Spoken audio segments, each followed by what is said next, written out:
JM les gars, c'est Gamin.crypto. Aujourd'hui, je vais vous parler tout simplement d'actualité crypto. Pourquoi le BTC a passé les 110 000? Pourquoi autant de pays, d'entreprises, tout ça veulent acheter, acquérir beaucoup de BTC. Il y a des millions de BTC qui partent, il y a millions de dollars bien sûr.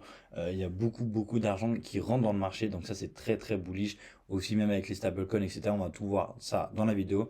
Mais avant de passer à la vidéo, n'hésitez pas à rejoindre le canal Telegram qui se trouve dans la description, qui est 100% gratuit. D'accord? Il n'y a pas, vous ne me donnerez pas de l'argent. C'est juste vraiment, c'est un échange pour parler avec d'autres personnes où je vous donne mes points de vue en temps réel. Si vous avez des questions aussi sur des alphas, on a pu faire vraiment beaucoup de fois avec le FOG, etc. Donc n'hésitez pas à rejoindre. On attaque directement sur l'actualité du Bitcoin. Alors, le Bitcoin commence vraiment à rentrer dans toutes les discussions de dans tous les continents, dans tous les pays, dans toutes les entreprises. Donc ça, c'est déjà exceptionnel, d'accord? Ensuite, on peut voir que le Panama a envisagé tout simplement une réserve du BTC après une rencontre avec le président du Salvador, d'accord?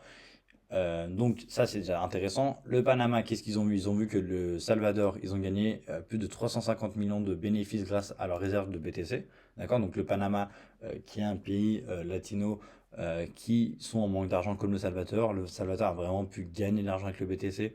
Donc ils se sont dit, il faut qu'on fasse pareil. Et je pense qu'il y en aura de plus en plus de pays africains, asiatiques, etc., qui vont suivre le mouvement encore plus aussi avec tout simplement plusieurs États des États-Unis qui adoptent ou qui envisageraient tout simplement une réserve de BTC, d'accord? D'accord, donc ça c'est vraiment intéressant. Trump, ensuite, par-dessus ça, il veut lever 500 millions pardon, pour acheter du BTC, d'accord? Pour le trésor américain, donc ça c'est... Voilà. Et Trump, on le sait, depuis des mois et des mois, il est très bullish sur le Bitcoin.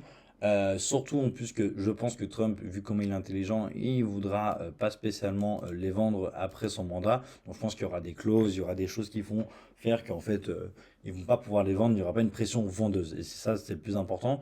Moi, c'est ce qui me fait peur un peu avec Michael Saylor, mais qu'on verra après. La Cour suprême indienne réglementait plutôt qu'interdire du BTC. Donc ça c'est intéressant parce que avant ils avaient vraiment interdit le BTC, que là maintenant ils veulent plus réglementer. Donc voilà, ça va venir. Je pense que dans pas longtemps ils vont pouvoir, ça va être de mieux en mieux. De toute façon ils n'auront pas de choix entre guillemets.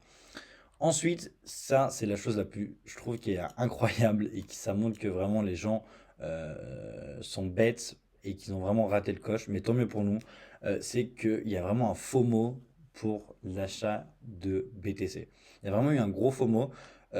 Toutes les grosses compagnies achètent du Bitcoin. Enfin, ils achètent des millions de Bitcoin, d'accord? Là, on peut voir une entreprise japonaise qui a acheté pour plus de 104 millions de BTC, d'accord? Et ils ont un portefeuille à 800 millions, donc ils n'ont pas tardé d'atteindre les 1 milliard.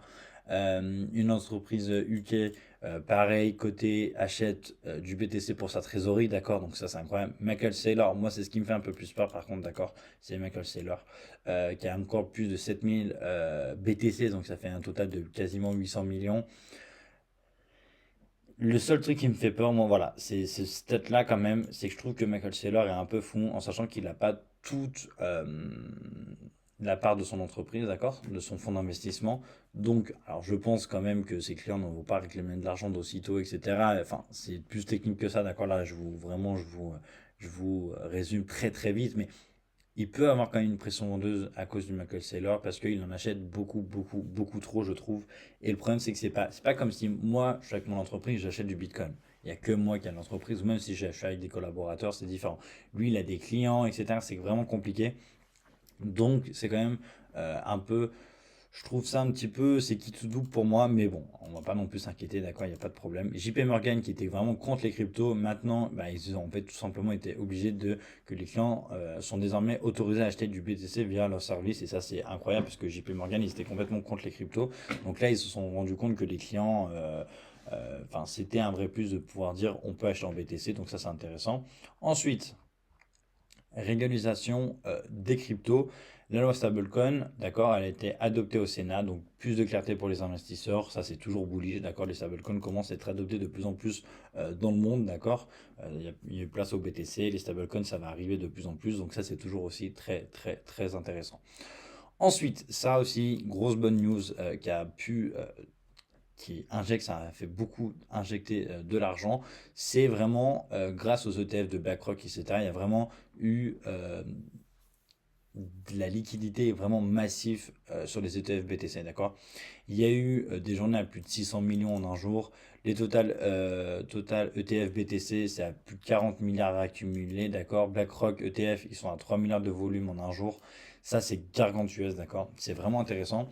Et surtout, ce qui est intéressant avec les ETF, c'est que si vous faites un peu de bourse, vous voyez bien que les ETF, c'est tout simplement ce qu'on dit d'investir, etc. Et le problème, c'est que pourquoi on dit que c'est bien? Parce qu'en fait, ça augmente tout le temps, donc tout le monde achète, en fait, ça fait une forme de pyramide, et au fur et à mesure, ça monte, ça monte, ça monte, ça monte, et c'est ça le seul problème, c'est que en fait, si ça continue comme ça ne pourra jamais tomber, parce qu'en fait, tout le monde injecte de l'argent dans les ETF, ETF, ETF.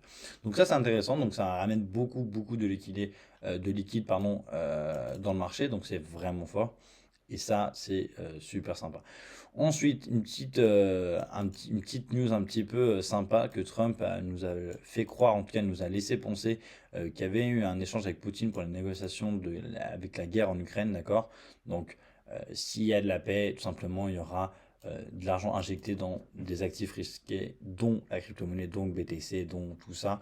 Donc, ça va être très bullish si c'est vrai, et je pense que Trump, de toute façon, a pas le choix de un petit peu stopper le conflit entre Poutine et l'Ukraine, d'accord? Donc c'est toujours intéressant. Ensuite, analyse de macro et marché. La Fed, toujours la Fed, pour l'instant, elle a une inflation légèrement, elle a légèrement rebondi, donc c'est toujours intéressant. Mais voilà, la Fed, pour l'instant, j'ai l'impression qu'elle se prononce pas trop. Je pense voilà, on ne sait pas trop encore. Prévision de 2025, 2 baisses versus 4 prévues avant surveillance de mesures de Trump. Donc on voit que Trump a quand même fait baisser tout ça, donc ça peut être intéressant. On verra tout simplement dans la suite, d'accord? Ensuite, indice US, donc le S&P 500, Nasdaq haussier. Donc tout revient un petit peu haussier, donc ça faisait du bien parce que vraiment le S&P 500, le Nasdaq, il avait pris cher, tout avait pris un peu cher, Nvidia avait vraiment pris cher. Donc tout a baissé, là tout commence à repartir. Et ce qui était bien, c'était surtout que les cryptos étaient partis bien plus vite que l'indice, enfin tout simplement les marchés boursiers. Et là du coup on se dit bah intéressant. Et vu que généralement quand les marchés boursiers augmentent, forcément les cryptos ça augmente aussi, donc c'est bien. Donc voilà. L'or, c'est pareil, toujours intéressant. Il y a vraiment si on regarde le RSI, c'est vraiment intéressant. Il y aura sûrement une possible rotation entre crypto et action. Et c'est ça qui peut être intéressant.